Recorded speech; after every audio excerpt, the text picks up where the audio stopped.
Hello, everyone. Welcome to episode 43 of the J Situation Podcast. I'm recording this on December 15th, 2020. Guys, it is almost Christmas. Next week is Christmas, man. I'm super psyched.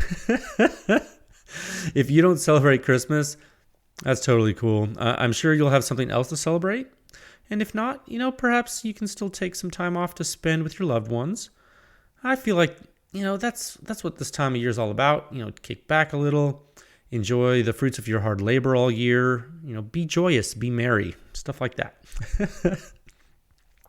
For those of you who don't have that luxury, however, did your job or, maybe you're on a deployment or something like that, man, I think you can get it in. Get it in the way you know how. And there's always a way. Bring yourself solutions, okay? Not problems. So that's what I say. The J Situation Podcast, as always, is brought to you by PEW Science, pushing the silencer industry forward one test at a time. Visit pewscience.com for the suppression rating, the simplest and most accurate hearing safe ratings for your suppressed small arms. The suppression rating is in section 5 of the Silencer Sound Standard. The standard walks you through gunshot noise, sort of like Wikipedia, but cooler because it's about guns. There are 6 parts and they're all on pewscience.com for you to read. If you haven't dug into the Silencer Sound Standard, that is totally fine. You can skip directly to the suppression rating in section 5. It lets you know how silencers stack up in comparison to one another with regard to the sound at the muzzle and at the shooter's ear, and it gives you a hearing safe dose limit for the particular platforms on which the silencers are tested. I just want to say I'm really encouraged by the feedback we've received on the suppression rating. I think it's working really well. A lot of people are starting to use it to judge relative sound levels of products, relative sound levels of various weapon systems. It's really great. Everyone wants to see objective data when they're talking about this stuff. And PEW Science being the source of that data is a big deal. And I'm honored that it is becoming the go-to source. And I see it every day. I get messages, people tag me and stuff. I'm looking on, when I waste time on social media and I see things like, Facebook, Instagram, things like that, people are just quoting this data and people are using it. And so that's really cool. It's super cool. And, I just want to say you're not going to find this information anywhere else in the world. So, trust me when I say I've looked for it. I have looked for it, and it is not anywhere. So we're going to keep doing it, so that hopefully everyone will benefit. The 6th and the final section of the Silencer Sound Standard contains all the reviews, so you can go check those out at pewscience.com. And also, if you're listening and you're a manufacturer, or if you're a dealer or distributor or something like that, and you would like to use PEW Science for private testing and consulting services, there is a form on the website with which you can submit that inquiry to PEW Science. Your contact information when you submit that form, and any test data we generate as part of an effort for you privately, that's all held in strict confidence. The only way that gets released is if you want to release your data to the public, in which case PEW Science can help you do that. PEW Science doesn't often release private test data to the public. It's actually very rare. However, we have done a couple so far. You can go see on the website which ones are actually sponsored tests under contract. So that does happen. It's rare, but it does happen. You can support this podcast and PEW Science and our testing by joining at pewscience.com with a membership. And you can even give the podcast a good rating on your podcast provider if you use one of those. You let the podcast providers know that it's good, and it helps the algorithm tell them that guns are good, and then more people find out about guns, and therefore we win. The Second Amendment community wins. Okay. I do have 4 topics for you today. I'm going to try to go a little bit quickly. Man, I tell you what, today is one of those days, man. I don't know if you guys ever had those days when you're kind of in the zone working, and it was one of those intense brain power days for me. It's kind of a weird day. I was actually coding all day. I was writing code for my day job, for something that we had an unforeseen problem with something, and we kind of need to do something. It's almost an emergency type situation. And so I was doing something today that I haven't done in quite a long time. And so I kind of had to relearn some stuff so that I could make some stuff happen. But I was literally coding all day, and I am like, my brain is just, I guess you use a different part of your brain when you do that. I do a lot of writing, I do a lot of analysis, and sometimes I code too.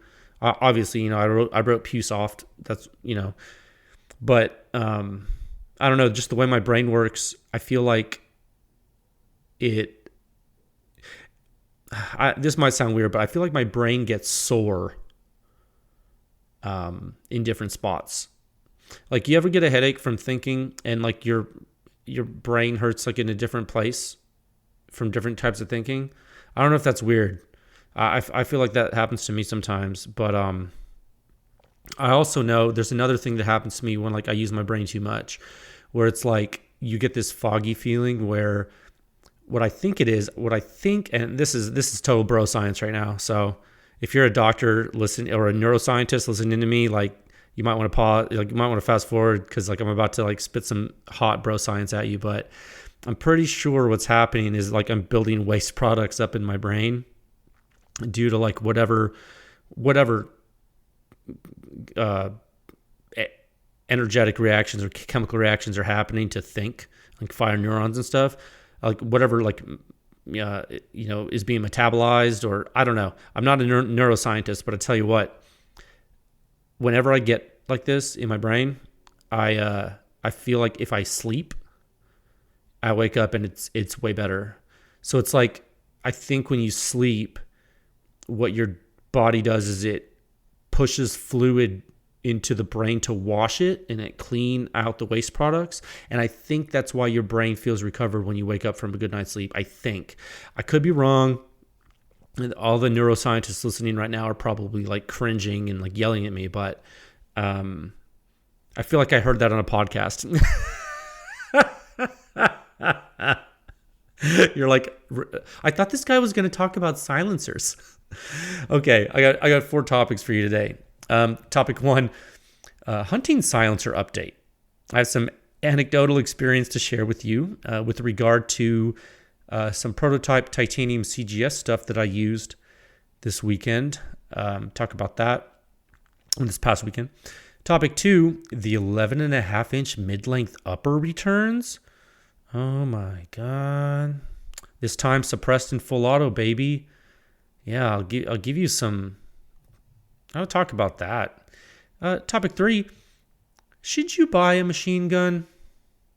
Several have asked, and folks wanted me to talk about that on the podcast. I'll give it a few minutes. Yeah, we'll revisit that. And then topic 4, welcome to new PEW Science members. Thank you for your support, as always.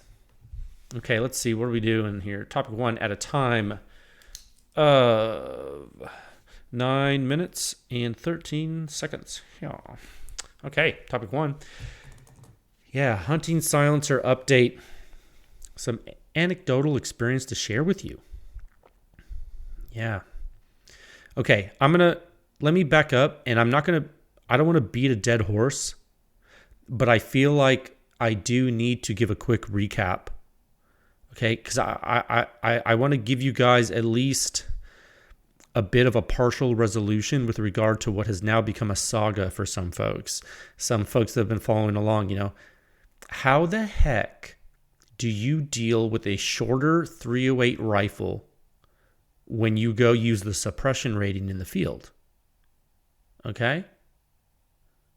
So for those of you just tuning in, over the past couple of episodes, I discussed an issue I had while hunting white-tailed deer. My personal hunting silencer, up until this past Friday, was a rugged Radiant. I had used the rugged Surge for rifle hunting in the past, and really I had been hunting with a 20-inch bolt action 308 and a 16-inch AR 308. And when hunting with the AR, I would wear an earplug in my right ear, usually it was really due to having a very low mass carrier made out of titanium, and the bolt velocity was just very high. It had a pretty quick unlock speed, unlock time. And the sound at the ear on that AR 308 was just not ideal. And so, for the bolt gun, I was good with a 20-inch, without ears for limited hunting engagements. As you can see on the website, for example, on PEWScience.com, the long configuration of the rugged Surge has a suppression rating of 42.7 at the ear. So that's pretty quiet for hunting. In its short configuration, that rating drops to 31.6 at the ear on the 20-inch 308 bolt gun. That's basically making it at the threshold of what you want for hunting, pretty much. You pretty much want to make sure a hunting silencer is above 30 at the ear at a minimum, in my experience. Okay, that's a minimum.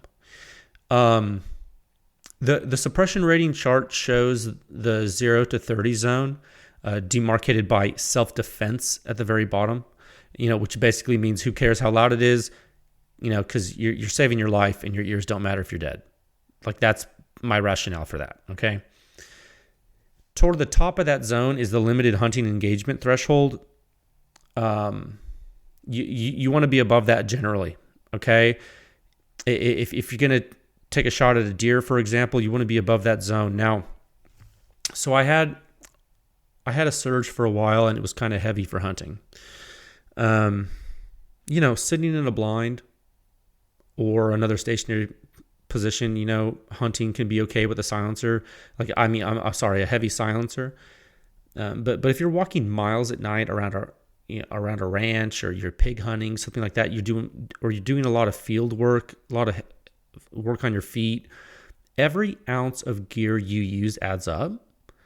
And, I wasn't shopping for a 308 rifle silencer at the time, but when the Radiant came out, I bought one because I could use my existing rugged mounts, and it has a little less back pressure than the short configuration of the Surge in the same size footprint, and it's a ton lighter. You feel me? So when I bought it, there was no good sound data on it at all. Okay? There really wasn't. In fact, prior to PEW Science, there was actually no actionable silencer sound data available anywhere. No data. When I say that, what I mean is that there was no data you could actually use to understand actual use for silencers. There was just peak values that were all wrong anyway. So you couldn't really use them for anything. And so now we know that the Radiant gets you a suppression rating of 32.5 at the ear on the 20-inch 308 bolt action. That's about a point higher than the short configuration of the Surge. So it's a little bit quieter at the ear, but not by a lot, okay? Not by a lot. And let me really quickly, if you're just tuning in, when I say it's quieter at the ear, when something has a higher suppression rating, which means it's quieter, when I'm saying it's quieter, I actually mean it sounds quieter to you, or it sounds better to you, or there's a more pleasing tone. These are all the same, the same things I'm saying. They're all the same thing because they're all tied to objective loudness. Okay, so when something sounds better to you and it's a gunshot, it's because it sounded quieter or more pleasing or less harsh. I guess that's a good way to say it, less harsh. Okay, so it's sometimes it's difficult for us to use qualitative terminology to describe relative sound signatures.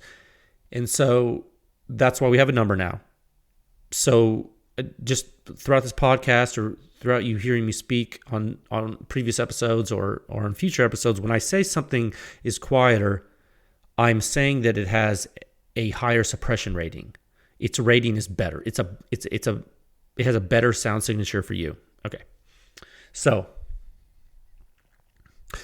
back to what I was saying. The radiant is a little bit quieter at the ear than the surge short. Now, as I discussed before, I use the radiant on my 16-inch Q fix in 308. Okay, that's 4 inches shorter than the bolt action 20-inch. Okay, so I was using this fix a couple of weeks ago, sitting in a ground blind close to the ground. I was in a ground blind, but I was also on a small chair close to the ground. And so the suppression rating dropped from the 32.5 at the ear to something lower. Okay, and it did that for 3 reasons. The first reason is because of the shorter barrel, you have a higher muzzle pressure, which is more to suppress, so the signature is louder. Okay. Second reason, the barrel is 4 inches shorter, so the sound source is 4 inches closer to your ear. Okay. Third reason, you're closer to the ground, the reflections are more intense. This does not influence the first peak. Okay, because you know what's closer to you than closer to the silencer than the ground is? You, generally, unless you're way on the ground. So the first peak's going to be the shortest distance between 2 points is a straight line, right? Okay, so the first peak's coming to your ear. Okay, it's not going to the ground first, because if it went to the ground first and then to your ear, then you would have two rays to traverse, right? So you need to understand that. So the reflection, those reflections, when you're shooting like that doesn't influence the first peak. It influences the subsequent peaks and the duration of sound to your ear. Okay, it makes the impulse more intense, and there are different peaks that arrive later. So it's going to be louder, but you need to understand why. And the reason I'm kind of harping on this point, this third point here, is because I have seen the wildest stuff from even these silencer manufacturers. I saw the guy on ARFCOM the other day, one of these silencer manufacturers, talking about they were trying to guess what peaks were doing due to reflections, and they don't even know what they're doing with reflections, because they're not looking at the whole waveform. So they're trying to look at a peak like it's going to match. It's like oh my god, like it's.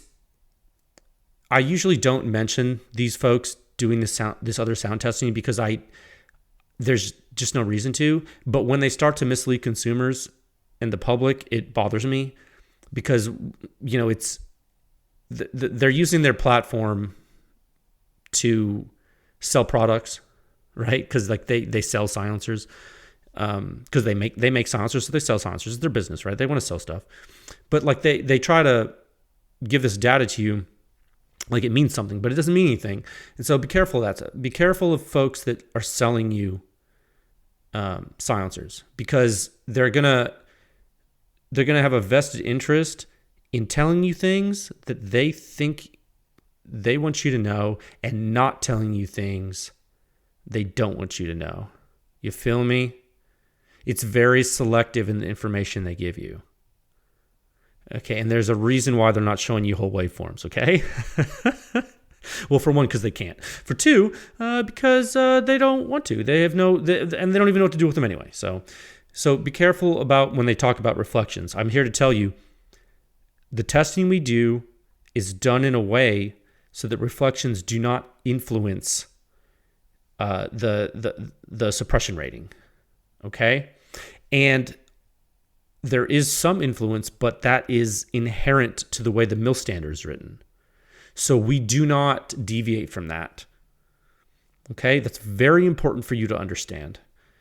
And comparing sound signatures in places where reflections do not occur, in places where reflections somewhat occur, and places like right next to a wall, can certainly be done, and you can develop those relations and and we can compute the suppression rating for you shooting in a submarine at the bottom of the ocean.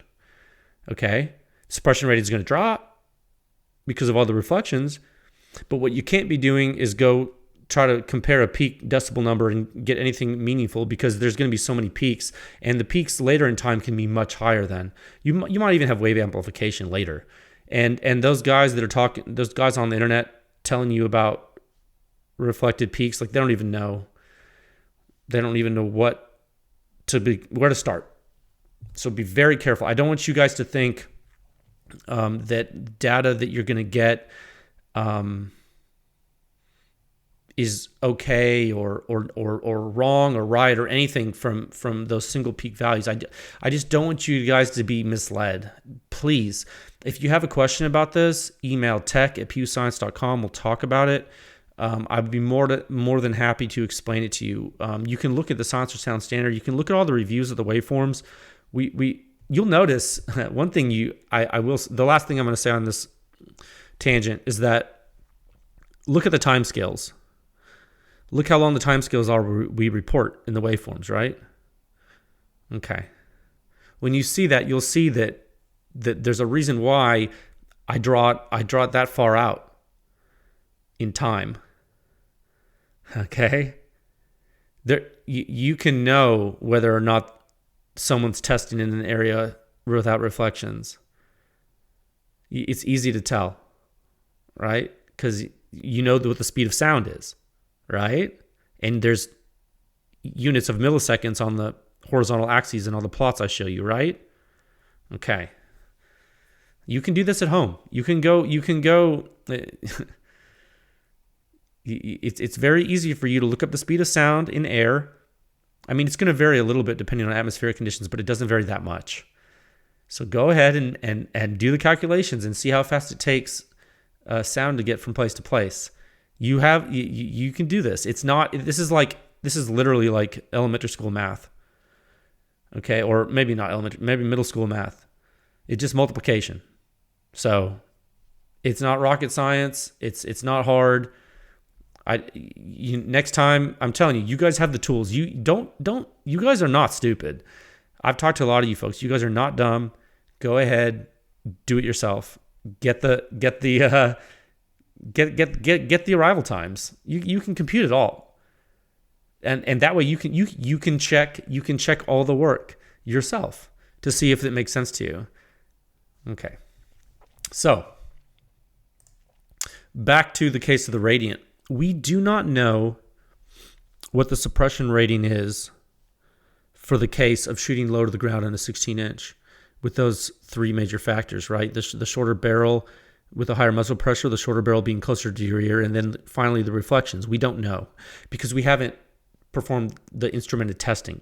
It's not that we don't know because we can't do it, it's that we haven't. So what we do know is it bothered my ear slightly. I talked about that last episode. So I do have zero tolerance for that, given what we're doing here at PEW Science. I have the data, you know what I mean? I have the data of what should hurt my ears and what shouldn't. And so I decided to make a change. So on Friday, this is past Friday, right? Yeah. I was fortunate enough to receive an R&D care package from CGS Group. They are a PEW Science client. For those of you who don't know, PEW Science research is funded directly by members, but both consumers and businesses can fund PEW Science research. And, I never ask for funding, but every little bit does help. And so, we also provide professional testing and consulting services for companies. So when I say CGS is a client, it's because I provide them testing and consulting services. Okay, that's like, I just want to make sure that's completely transparent. Okay, so I did receive several silencers from them to add to the PEW Science reference library. Two of which, or maybe did I bring more than two? Yeah, actually, I brought a few of the silencers with me on the short hunting trip this past weekend. Right, 2 titanium compact silencers and 1 Inconel silencer, and we'll talk about that a little bit here. So I brought the titanium ones. I brought the Hyperion K, and the Helios QD-TI. Two very similar but very different silencers. And here's the thing about the hunting trip. I wasn't able to engage any targets. It just wasn't a lucky weekend. There was one heavy 9-point whitetail buck, like at first shooting light Saturday morning. But the positioning just like wasn't right, and I couldn't quite judge his body size and his age properly. Like, by the time he got into position where I could, he was in that position for like 5 seconds. And then I slightly hesitated, and I didn't have a shot. I did not have a clean shot. I didn't want to rush it, and possibly wound the animal, without killing him, obviously. So that ended up being his day. He definitely won that day. It was just one of those things where he was too close for me to make a distracting noise to like reposition him without giving away my position. You know what I'm saying? And like then he would run. I mean, he ended up running anyway. So there you go. Hey man, that's a South Texas whitetail. That's one of the things, in my opinion, that makes South Texas whitetail so fun to hunt. It's just so challenging. It just really is. To do it right, it is, and a lot of you maybe listening, and you bow hunters may be listening. Oh, it's way more challenging to hunt with a bow. Well, yeah, probably. But I mean, rifle hunting can be challenging too. I mean, killing the right deer. I don't know. I guess I'm not trying to be a hero. I'm just telling you. I find it to be challenging. So it's fun. So yeah, it was a fun hunting weekend. It was totally solo. I really enjoyed it. It was complete isolation, really quiet. It was really great though. But no shooting though until I broke out the weapons. Because I just, like, after I was done hunting, I needed to know how they sounded. I did. And so the Hyperion K was, that was actually the silencer that I took out in the field on the fix. Like, I hunted with that silencer. Super small and light, direct thread taper to the fixed barrel. You guys have heard me talk about that. I think it's perfect for hunting. So here's what I did. I didn't have PewSoft with me, and I wasn't about to field the system. Like, that's not happening on my hunting trip, guys. So what I did is I shot it standing on on shooting sticks with the test ammo I used in the test that you see on the website. Okay? I shot several shots. It sounded good. No ear discomfort. Definitely hear a whoosh of sound from the silencer. It's interesting. It's very cool. Interesting flow characteristics and fast blowdown from that silencer, like you saw in the data in Sound Signature Review 628. Remember that? Figure 4A. Remember, I talked about the shape of the second slope on the muzzle impulse graph. The Dead Air Sandman K and the Hyperion and the CGS Hyperion K have similar first slopes. They're very steep, and they have the same back pressure metric, but the Sandman K has a faster blowdown slope. Okay? Which current research indicates we think that means that compared with the Hyperion K, the Sandman K has a lower late time flow restriction. This means that both silencers vent gas quickly initially, but then the Hyperion throttles it a little to be a little bit quieter than the Sandman K. That's the preliminary research conclusion about those wave shapes. From looking at the data, and I think that's what's happening right now. I think that's what's happening. That's research though. That's definitely original research that's being conducted by PEW Science. That's not something that I don't think that's ever been published before. So that's definitely original research that we're doing to try to understand the relationship of the back pressure metric to overall performance, and how we can come up with a more simple way that anyone could compute this, right? I mean, that's the whole point of this. Like I'm literally giving the world the data. Like you guys know that, right? Like the waveforms are being published on the internet. Like they're on my website. So people all over the world are seeing the waveforms, and when they see those impulse graphs and they see the suppression rating, they're seeing what's going on. And so this is definitely something that I'm sure there are people doing this on their own now too. Like I'm sure there's got to be a manufacturer that's already tried. I hope there is. They haven't contacted me and told me they have, but I'm hoping that one of them has, and they'll reach out to me so they can compare notes. But I might be too optimistic. They might not be trying. Okay. So, where was I?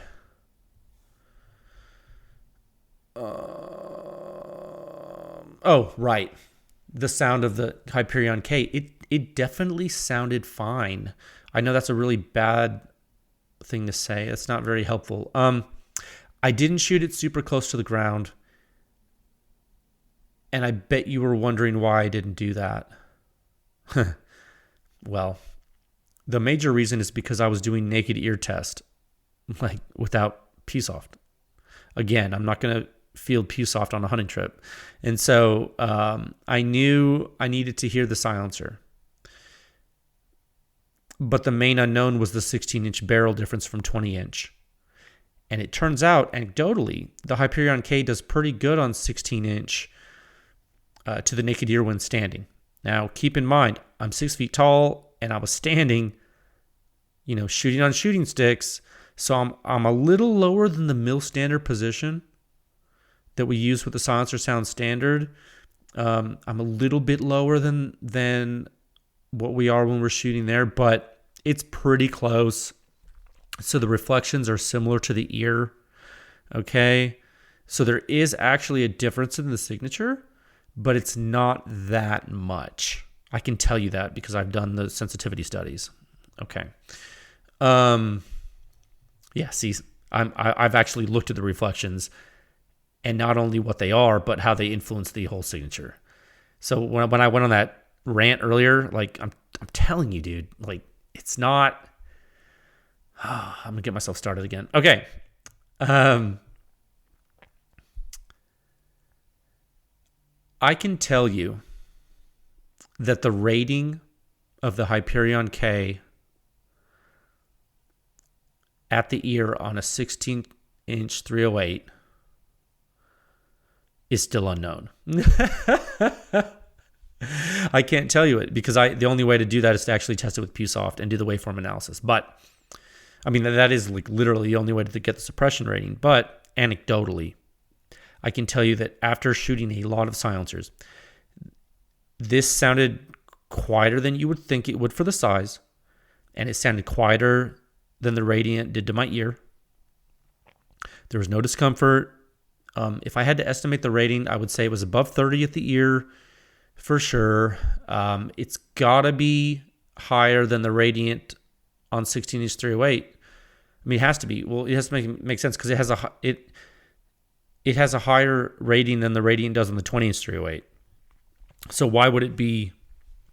So it's going to be quieter. We just don't know how. We just didn't know how much quieter it was on 16-inch. So, I mentioned this last time. I do have a wild theory. I have a wild theory that the suppression rating drop of the Hyperion K going from 20-inch to 16-inch is less than the Radiant drop on the same host difference. Yeah, does that make sense? Like, it's just a theory, but like we're eventually going to test both of these on a 16-inch 308, but I think certain designs lose less suppression than others. I do. I don't think it's linear for everything. I think I think if you plotted, well, okay, it might be, it's not linear. Nothing's linear in this, but I think if you plotted the suppression loss versus barrel length for different silencers, the lines would not have the same slope. Is that a better way to say that? So like what I'm saying is like, just picture this visually in your mind. On the horizontal axis, let's say you have barrel length, and going from 20-inch down to 8-inch. Okay, so it's decreasing. And then on the vertical axis, you had suppression rating, going from like 0 to 100. Okay, and then pick 2 silencers for like the same cartridge. Okay, and then plot 2 curves. Plot the radiant on that plot, and of course there would be a line with a negative slope. I don't know if there's a concavity or convex nature, or it's just a straight line, but there is. It's going to be trending downward, right? As you go down in barrel length, the suppression rating drops, right? And then plot the Hyperion K. I postulate that the negative slope of the Hyperion K is less negative than the negative slope of the radiant. Do you understand what I'm saying? So it's like basically what I'm saying is I think you lose less suppression with certain silencers, and due to the internal silencer design and due to the way they function. I could be wrong. Well, first of all, I could be completely wrong, but also it could be a difference, but the difference might not be huge, or even practical for that matter. Okay. Anyway, that's my wild theory. I have a lot of wild theories. I don't have time to address them all right now, but like that's based on science, sort of.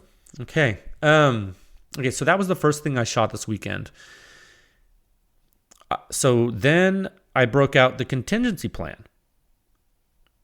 Next, after that, right, which I ended up not needing, but I wanted to hear it anyway, and that was the Helios QD-TI.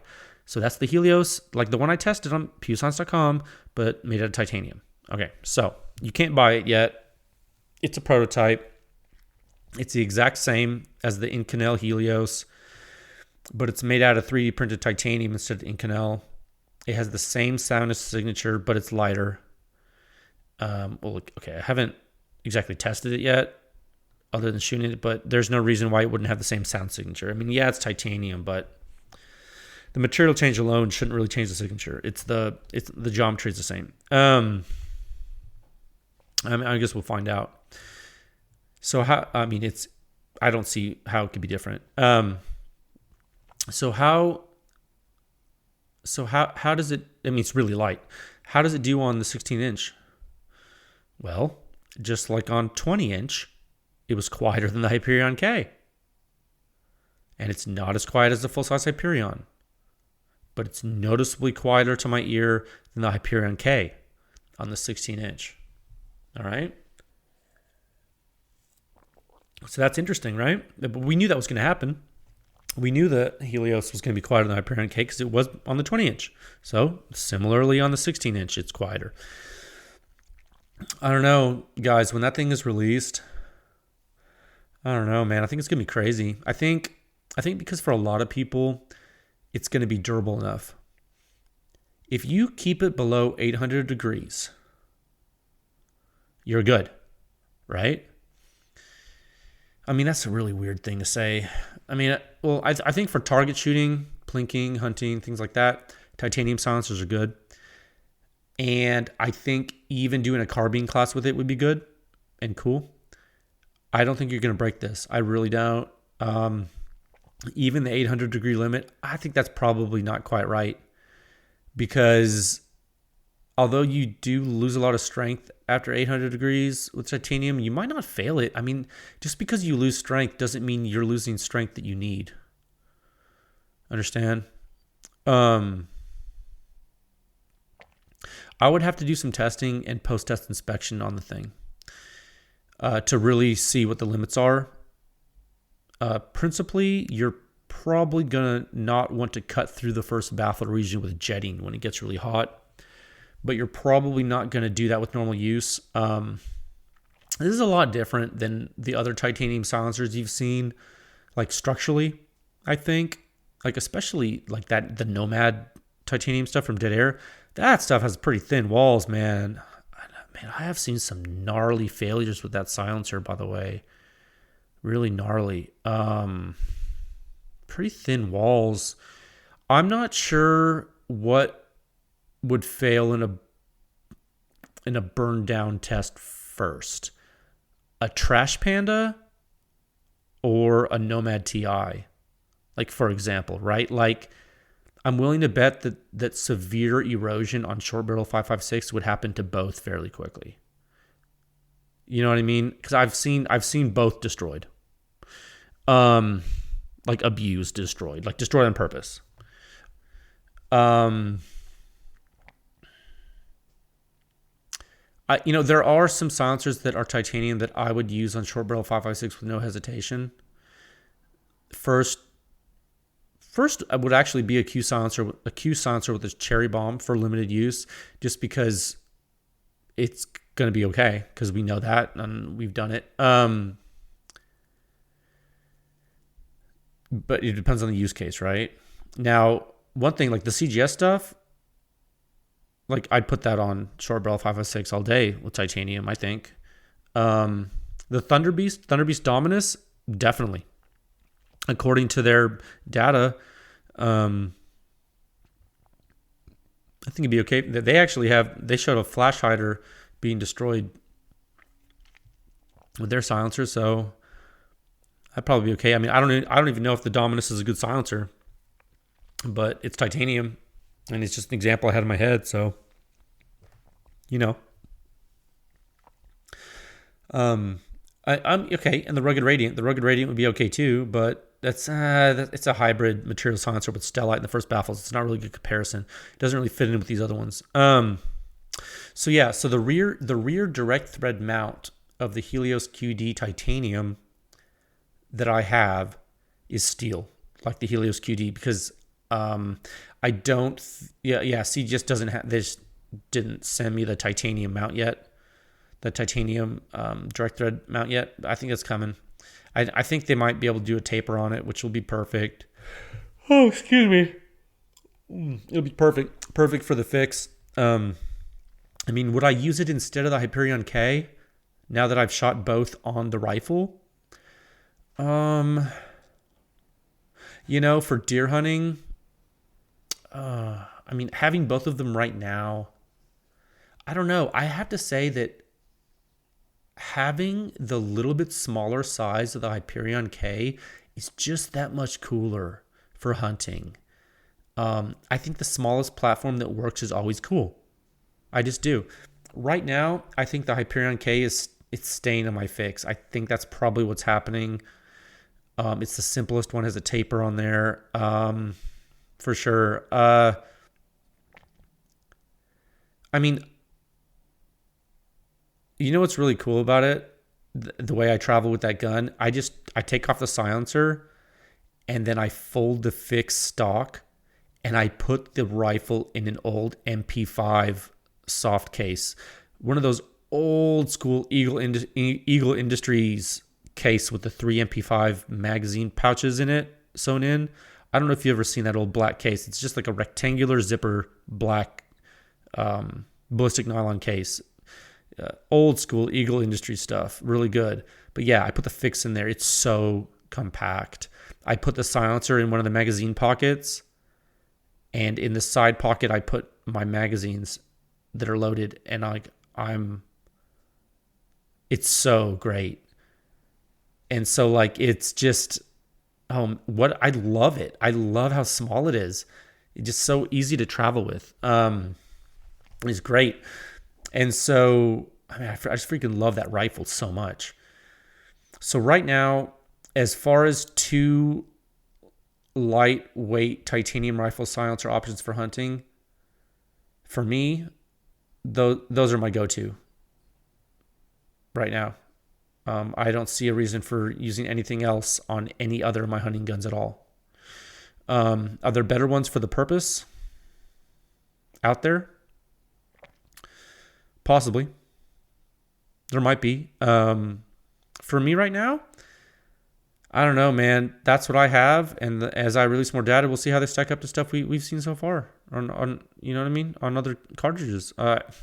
Right now, preliminary verdict is that the Hyperion case suppression rating doesn't drop enough on a 16-inch 308 from a 20-inch 308 to make it unsuitable for hunting.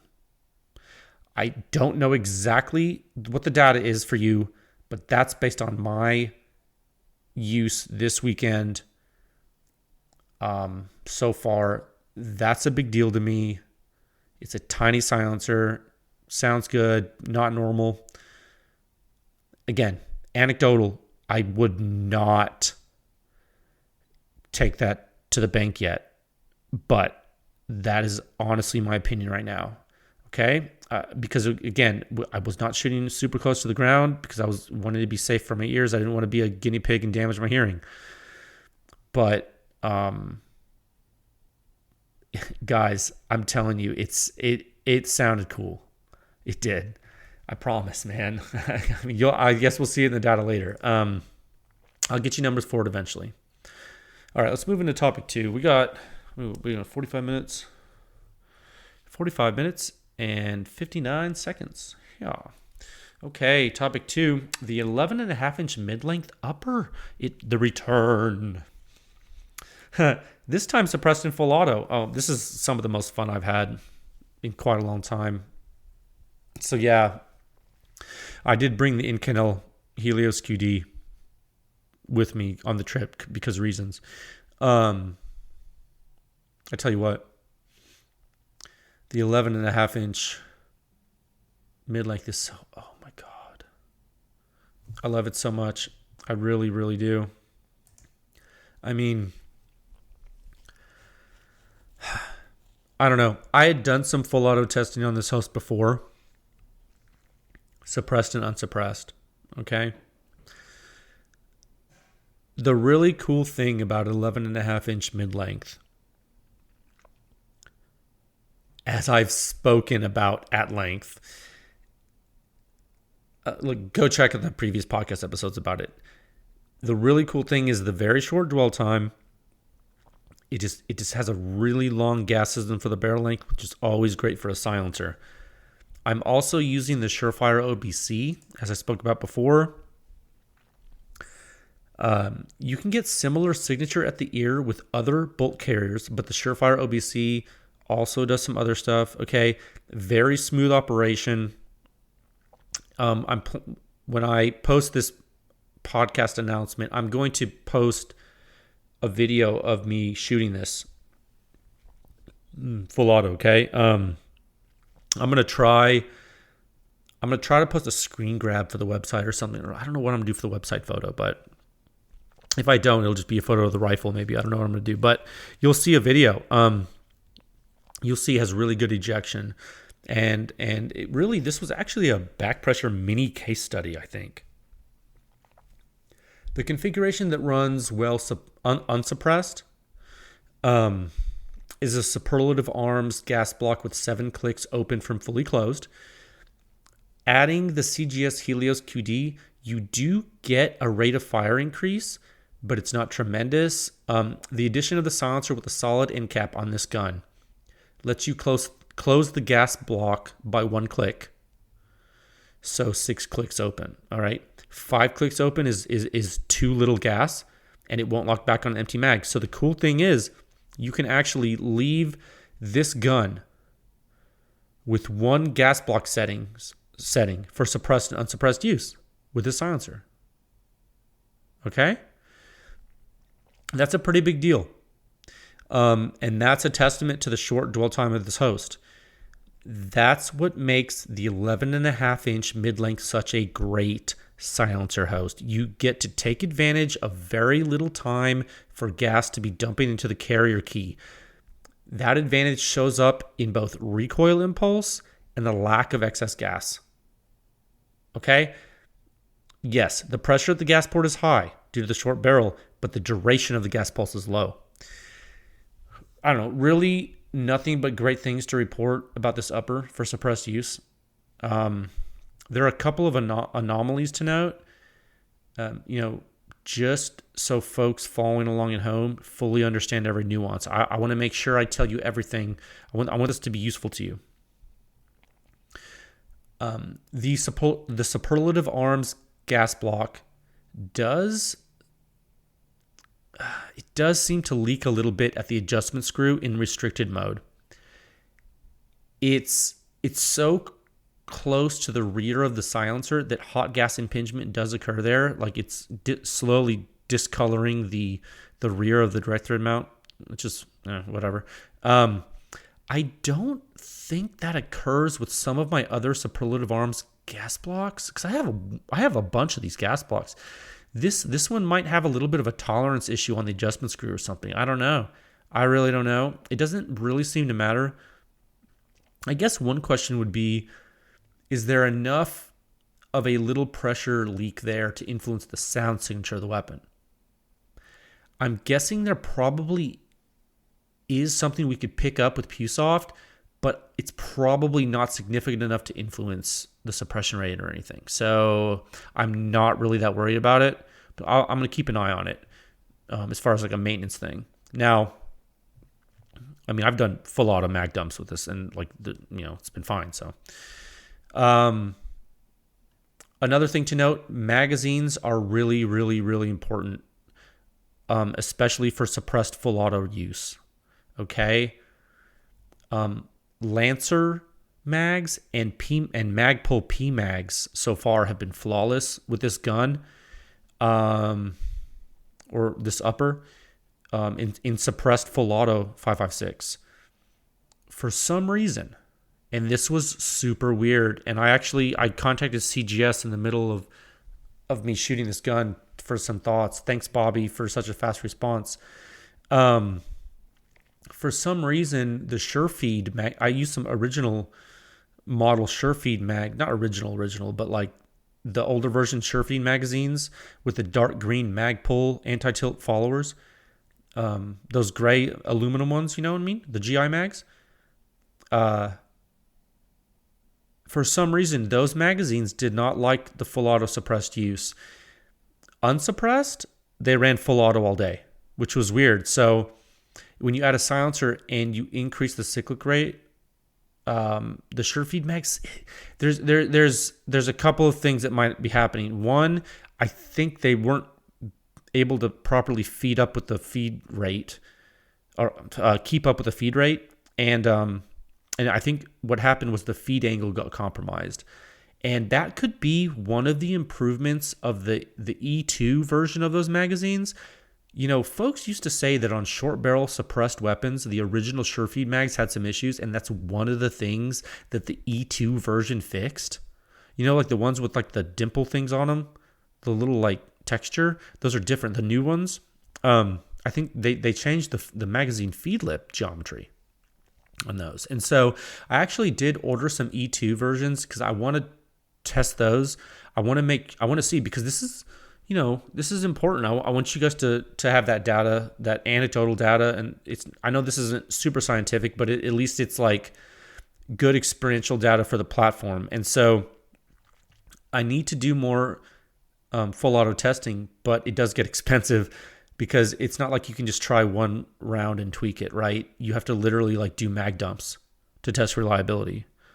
So it is quite an expensive method of testing. And so, look, it sounds fun, and it is, but then you start running out of ammo and it becomes not fun, especially with today's ammo prices. So that's just some anecdotal feedback for you on the magazine feeding for the weapon. I mean, I can't believe how smooth it feeds and ejects with the Magpul and Lancer mags. But I don't know what the deal is with I tried brand new SureFeed mags like out of the package. So it's not like the springs are fatigued. You know what I mean? Like maybe I need to like disassemble. I shouldn't have to disassemble a magazine and clean it from the factory to have it work. Like, I know people say that, but like, no, that's not, I don't think so. I think that those should work and something's wrong. And so it just might be that something is happening, not only with the feed rate, but it's a combination of maybe the feed rate and some other dynamics of the system, because it's such a short barrel and suppressed. I'm telling you, it's not a normal gun. But it's smooth. Now, right now I'm sticking with the Surefire OBC. I do need What I need to do is do some full auto testing with the mil-spec carrier and the LMT enhanced carrier, both with the H3 buffer, like I talked about before, to match the weight of the Surefire OBC. And because I've already done the limited semi-auto sound testing with it, right? We talked about how the sound signature at the ear with this upper was similar with all three systems. But the full auto smoothness can differ, and that's a little bit harder to quantify. So we need to test that. Now, I know I've talked about the A5 system in the past, but with this upper and with the Surefire OBC, I really don't see why I would use the A5 system at all. Okay? It just doesn't seem worth it to increase the length of the rifle with the stock collapsed. Like, when you collapse your stock all the way with an A5, it's going to be a little longer. So, like, why would I do that? Like, I because I have the Surefire OBC, I don't think I need the A5. I would actually go so far as to say, if you don't have a Surefire OBC and you have an 11.5-inch mid-length and you use a H3 buffer with your carrier, I bet you also don't need an A5. I think the A5 is going to benefit you when you have longer dwell time. Like maybe when you go to 12.5-inch mid-length. I know that's still a long gas system, but it's an inch more dwell length than 11.5. And maybe that's when you want to use the A5. I don't know. Just some food for thought. Why don't you guys play with that? Okay, that's just something to think about. Now, in summary, I really do think you can use whatever silencer you want on a gun like this. Guys, I didn't get any gas on my face with the Helios. And this is important to understand. Did I not talk about that? I didn't talk about it. So it's important to understand that I talked about this on some past episodes. You need to understand that back pressure of 30 caliber silencers on 5.56 hosts is generally lower than 5.56 bore silencers. So I know you've seen the empirical back pressure metric on pewscience.com, and a lot of you were thinking, oh man, the Helios QD has high back pressure with a solid end cap. It's like, it does. It does for a 30 caliber silencer. But it's actually, the thing's intended for 5.56 use, and a lot of folks use 30 caliber silencers on 5.56, and I'm here to tell you, it really depends on the host 5.56 weapon. And 11.5-inch mid-length, I'm telling you right now, I think I can use any silencer I want on this gun. This is one of those guns that makes you not have the words OSS in your vocabulary, for example. You know what I mean? Like, you don't need a quote-unquote low back pressure silencer for 11.5-inch mid-length gun. I just don't think you do. Because when you have an adjustable gas block and you have a low dwell time and you have adequate buffer weight, why on earth would you worry about the silencer back pressure? Dude, I need to test, like, what I need to do is put a YHM turbo on this gun. Super high back pressure, right? I mean, I'm just saying that because it has a 5.56 bore. So it's got to have a high back pressure. So I need to put that on this gun. I have shot the Rugged Surge in the full configuration with a 5.56 end cap on this gun, which is pretty high back pressure. And I didn't really get any gas in my face. So I don't know. Like, that's why it's all about tuning the gun and short dwell time. And so I know that doesn't help if you have a Mark 18 or whatever, or I know that doesn't help you if you have a gun you can't adjust. But this topic was about a silencer host, and I'm telling you, silencer hosts don't have to be bad. All right? Like, if you are always going to shoot suppressed, Where if you want a compact 5.56 weapon, I don't get kickbacks for this, man. I'm just telling you, like, that's my opinion. Now, do I know how accurate the gun is? Do I know how it's going to do long term? Do I know how anything about? No, I don't. I just know that it shoots well. I mean, and I know that when you tune a gun suppressed, it's going to last longer because the parts aren't going to break because they're not slamming everywhere. I mean, that's a soft shooting gun, man. You'll see, just look at the video. It's pretty cool. So anyway, I hope that helps. I hope that helps give you guys an update on the 11.5. I continue to test that system. Now you guys kind of see why 5.56 testing is kind of weird, because it's like,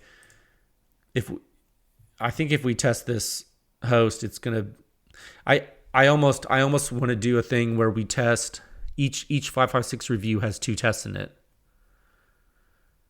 Like it has a unicorn silencer host, 11.5 inch mid, and then it has like a Mark 18. You know what I mean? And then like we're done with like the SBR, and then we go to like, I don't know. Then we go to 16 inch. And then like the people are like, oh, what about 12.5 and 14.5? I say, okay, well, 11.5 inch mid is quiet. 12.5 inch mid is probably going to be quieter. And we can do some sensitivity studies to see like if we can scale out an at the ear thing or something. You know what I mean? Like we're not going to test every barrel length like within enough time. So what I'm telling you is like, I mean, eventually we will, but I'm just kind of thinking out loud about a progression that we might be able to follow, learning what we're learning right now.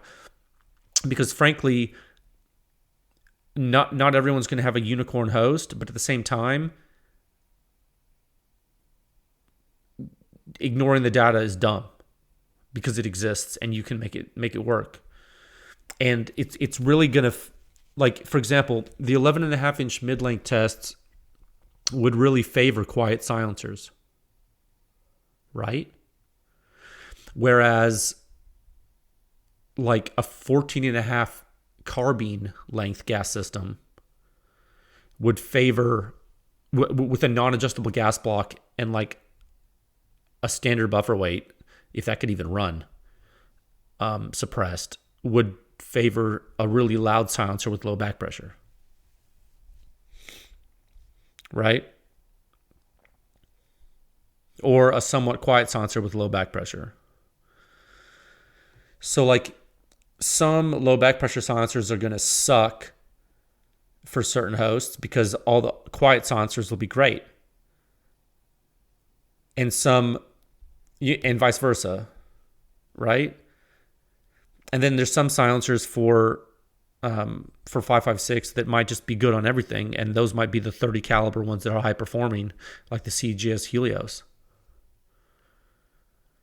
So it's like, eventually, you're probably going to have to make a choice. And you're going to have to ask yourself, you know, what kind of host do I want? So, okay. Let's go into topic 3. So you've got a time of 1 hour, 3 minutes, and 48 seconds. Okay, topic 3. Should you buy a machine gun?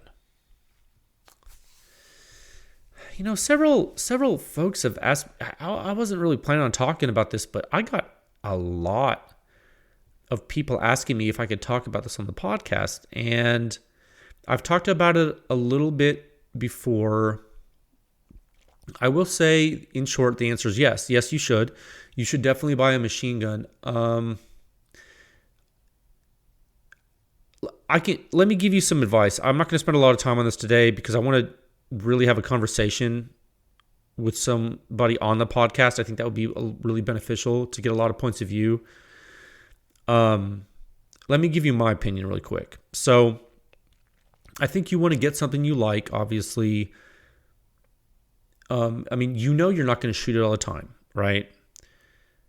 But you should probably buy a transferable machine gun eventually. I would highly recommend something that is easily repairable. Should something go wrong? Some examples. I tell you what I'm familiar with, and I've purchased myself. I would get a registered M16 lower, or a clone lower. I just honestly, I'd just get a clone lower if I were you. Like, I wouldn't get a Colt. I don't know why you would do that, if you're gonna shoot it. Or get like an M11, like a Mac. There's probably no type of damage you can't have repaired on those guns. I mean, honestly, with the folks out there doing repairs, you can get your M16 lower looking brand new. And really, like, there isn't much stuff to wear out or break on a lower. Like, seriously, you could shoot your lower for like 10 years, beat the crap out of it, and send it off and get it blasted and refinished. Like, or just do it yourself. I think I'm gonna refinish mine. I'm probably gonna do it myself. I'm probably just gonna like blast it and like put some like Norel moly resin on it. You know what I'm saying? Like, I mean, why not? I mean, seriously, like, it's literally a piece of aluminum that just sits there and holds pins. Like, you're not breaking it. You're not going to break a lower. And if you do break it, if somehow you break your AR lower, just get it repaired. You know, that can be done. I just wouldn't sweat it. I mean, I feel like a lot of people sweat that, and like, I don't know why you would sweat that. Like, I don't, like, even if the pinholes get like deformed or something, you can get those repaired. Like, I don't know. I feel like sometimes I'm taking crazy pills when people start talking about, well, I don't want to get. I was like, why? It's not gonna break, dude. It's fine. Like, a Mac. Take a Mac, for example, an M11-9. Dude, that's just like welded sheet metal. It's always going to be able to be repaired. Like, always. Like, people have been welding stuff for like a long time. Trust me. Like, it's not going to be a problem. So as far as like longevity goes, those two machine guns are super versatile and repairable and tunable and adaptable. They're going to last you a long time, forever. They should last you forever. And frankly, barrels and consumables like that, those can just be replaced easily. So they're not regulated. All the parts aren't regulated. So it's like, it's just parts. So, and every year you hang on to those guns, on average, they're going to hold their value or increase in value. And if for some reason you do need the money, look, okay, full disclosure, I would not recommend spending non-disposable income on a machine gun. Like, if you're listening to this and like you're thinking about like taking out a loan to buy a machine gun, like, don't do that. Look, I'm not a financial advisor and I'm not your dad, but like, dude, if you do not have the money, that's fine. Like, don't try to be a hero. Like, please don't go into debt for a machine gun. But I will say, if you do, you can probably sell them for close to what you buy them for. Or more, usually more. So, in some cases, way more. It just depends on the market, right? So, I don't know. The versatility alone is a welcome thing to have. I would encourage you to sit down and explore what you want to do. With a full auto AR lower, I mean, you really can shoot any caliber you want that can fit into the AR frame within reason. And with an M11, I mean, you can shoot 22, 9mm, 5.56. Some of them you can shoot 45. There's a 380 version of the Mac. Yeah, man. I don't know. I think there's a lot of other options you can go with. Everything, like, there's a gun called an American 180. It's very specialized. It's a 22 machine gun. That's really fun. There's Sten guns. There's MP5s. I don't know. There's crazy things you can drop money on. I'll probably, like I said, I want to have some guests on the podcast to talk about this. I talked about this with Kevin from Q when he was on, but like, he has everything. So like, that was like, I was like, what's your favorite, blah, blah. And he's like, this. I'm like, oh, okay, well, I was like, man, I wish I had those.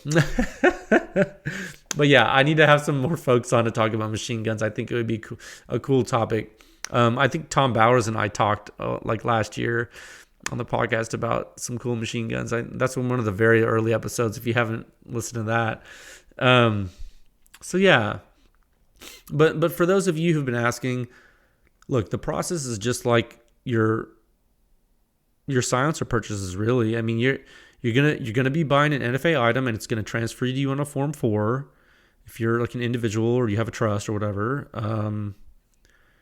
But keep in mind, man, any machine gun you buy, it has to be pre 1986. So you're looking at old stuff. It's just the way it is, man. You can be a special occupational taxpayer. You can be an SOT. You can pay that if you're a firearms manufacturer, and then you can make your own machine gun, like a brand spanking new machine gun for your, you can do that, but not for funsies. You make one, and there's rules. Okay, so you got to read those rules. You got to be familiar with all those regulations and stuff. But you're probably not going to do that. You're probably not going to, if you're listening to this podcast, you might be doing that, or chances are, I think with the amount of people listening to this podcast, chances are if you're listening, you're not going to do that. But there are definitely some of you who will. And that's cool. And you should. But look, if you decide to run a business and you end up being that type of taxpayer, you can certainly do so.